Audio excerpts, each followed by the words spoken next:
నామములో శుభములు తెలియజేస్తున్నామండి. మన భారతదేశంలో దేవుని భక్తి చాలా ఎక్కువని అనేక దేశాలు కొనియాడుతున్నాయండి. అలాగే భారతదేశంలో ఇక మన ఆంధ్రప్రదేశ్ మరింత భక్తి.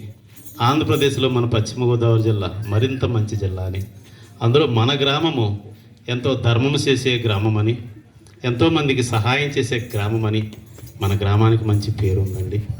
అవును, అది అవసరం. ఎందుకంటే మనిషికి ఆ జాలిగల హృదయం ఉండాలని దేవుడు కోరుకుంటున్నాడు. ఎందుకంటే ప్రతి ఒక్కరికి మేలు చేసే మనసు ఉండాలి, ప్రతి ఒక్కరికి సహాయం చేసే మనసు కలిగి ఉండాలని దేవుడు కోరుకుంటున్నాడు. అలాంటి మనసు మన గ్రామంలో మనందరికీ ఉందండి. అంటే మన ఆశ ఏంటంటే నీతి కార్యాలు చేస్తే మనం పరలోకం వెళతాం, ధర్మ కార్యాలు చేస్తాం. ఎందుకంటే మనం అనుకుంటాం మనం ఎప్పుడు ధర్మం చేయాలి, నీతిగా ఉండాలి, ఎవరిని బాధ పెట్టకూడదు, ఎవరికి అన్యాయం చేయకూడదు, ఎవరికి ఎగ్గొట్టకూడదు. ఇవన్నీ కూడా దేవునికి ఇష్టమైనవేనండి. అయితే ఉపకారం చేయాలి, ప్రతి ఒక్కరికి ధర్మకార్యాలు చేయాలి, నీతి కార్యాలు చేయాలి, ఇవన్నీ అవసరం. మనలాగనే ఇటలీ అనే ఒక దేశంలో ఒక శతాధిపతి, ఒక అధికారి ఉన్నాడండి. మన వేలుపురగ్రామంలో ఎలాగైతే మనం ధర్మం చేయాలి, మేలు చేయాలి, ఏ ఒక్కరికి అన్యాయం చేయకూడదు, ఎవరిని బాధ పెట్టకూడదు, ప్రతి ఒక్కరికి మనం సహాయం చేయాలని ఎలాంటి మనసు కలిగి ఉన్నామో, ఆ ఇటలీ అనే ఆ పటాలంలో కొర్నేలు అనే ఒక అధికారి ఉన్నాడండి. ఆయన కూడా దేవుడు అన్నాడు, ఆయన యందు భయభక్తులు కలిగి ఉండాలి, మనం ధర్మ కార్యాలు చేయాలి, నీతి కార్యాలు చేయాలి అని ఆయన కుటుంబం కూడా దేవుని యందు భయభక్తులు కలిగి నిత్యం ధర్మం చేస్తూ మరి ఎంతో మంచిగా నడుచుకుంటున్న ఆయన కుటుంబం మరి భయభక్తులు కలిగి నడుస్తున్న సందర్భంలో పరలోకం నుంచి దేవుడు ఒక దూతను ఆయన దగ్గరికి పంపించంటున్నాడు. కొర్నేలి అని ఆయన పిలిచాడు. దేవుని దూత, నీ దగ్గరికి దేవుడు పంపించాడు నన్ను.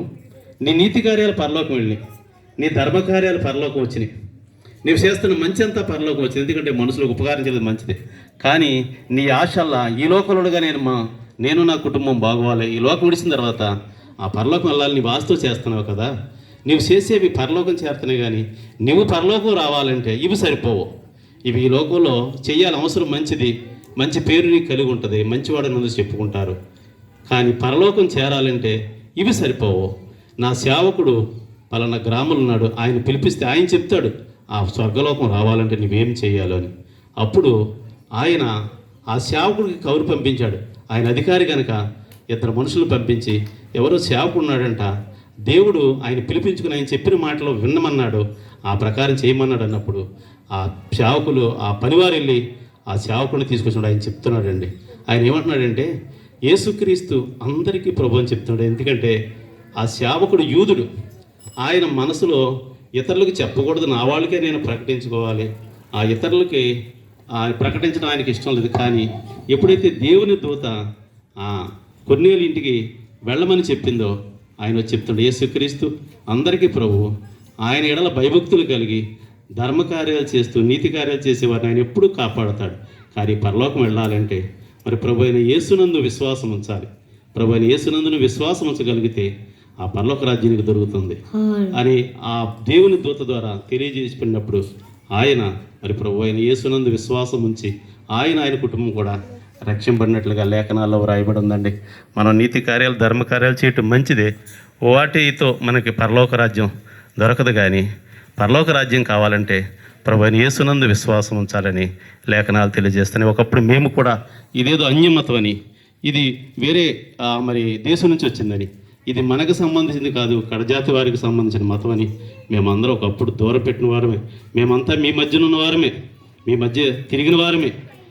అయితే ఇలా ఆయన గురించి తెలియజేసినప్పుడు మేము ఒకప్పుడు సేదరించుకున్నాం, ఇదేంటిది, మనకి ఈ మతం ఏంటని మేము సేదరించుకున్నాం. కానీ మరి ప్రభు గురించి తెలుసుకున్నప్పుడు ఆయన ఉంటే నిజ స్వరూపాన్ని మేము గ్రహించి ఇక్కడ ఉన్న సమూహం అంతా కూడా ఒకప్పుడు ప్రభుని ఎరగిన వారే అదే గ్రామాల నుంచి ఇక్కడ రావడం జరిగిందండి. ఈ మాటలు మీకు తెలియజేయడానికి ముఖ్య ఉద్దేశం, మేము ప్రభు అయిన యేసునందు విశ్వాసం ఉంచాం, మేము మా కుటుంబాలు కూడా నెమ్మది కలిగి ఉన్నాం. ఎప్పుడు ఈ లోకం విడిచినా ఆ స్వర్గలోక పరలోకం వెళతామని నిశ్చయితం మాకు ఉందండి. ఎందుకంటే దేవుడు తెలియజేస్తున్నాడు, నమ్మి బాప్తిసం పొందిన వారికి రక్షణ ఉంది, నమ్మని వారికి శిక్ష ఉందని తెలియజేస్తున్నాడు. కనుక ప్రభు అయిన యేసునందు విశ్వాసం ఉంచండి, మతం మార్చుకోకలేదు, హృదయం మార్చుకుంటే ఆ నిత్యరాజ్యానికి వారసులు అవుతారండి. అట్టి కృప ప్రభు మీకు అందరికీ దయచేయునుగాక. మహాపరిశుద్ధుడా మా తండ్రి, మీకు వందనాలు, స్తోత్రాలు ప్రభా. ఈ ఏలుపూరు గ్రామాన్ని ప్రేమించి నీ సువార్తను ప్రభా ఈ విధంగా ప్రకటించడానికి నీ బిడ్డలు నడిపించినందుకు నీకు వందనాలు, స్తోత్రాలు ప్రభా. అంతటా అందరూ మారు మనసు పొందాలని నువ్వు ఆశపడుతున్నావు తండ్రి. నీ పరలోక రాజ్యం చేర్చుకోవాలని నువ్వు ఆశపడుతున్నావు తండ్రి. అవును ప్రభా, నాడు కొర్నేలు చేసిన నీతి కార్యాలు నీ పరలోక రాజ్యం చేరిని ప్రభా. కానీ అవి అతన్ని నాయన పరలోక రాజ్యం చేర్చలేవని ప్రభా నువ్వు ఆశపడి ప్రభా నాయన తండ్రి, నువ్వు తండ్రి దూతను పంపించావు ప్రభా. అలాగే ఈ నాయన వేలుపూరు గ్రామంలో ఎంతోమంది నీతి కార్యాలు చేస్తున్నారు ప్రభా నాయన.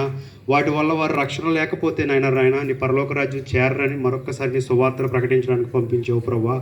తండ్రి, నీ మాట జీవం కలిగింది ప్రభా నాయన తండ్రి. ఎలా అయితే ఆ కొర్నేలు ప్రభా నాయన తన కుటుంబాన్ని రక్షించుకున్నాడో ప్రభా నాయన, ఈ మాటల ద్వారా ప్రతి ఒక్క కుటుంబంలో రక్షణ కార్యం చేయండి ప్రభా. మీకు వందనాలు, స్తోత్రాలు ప్రభా.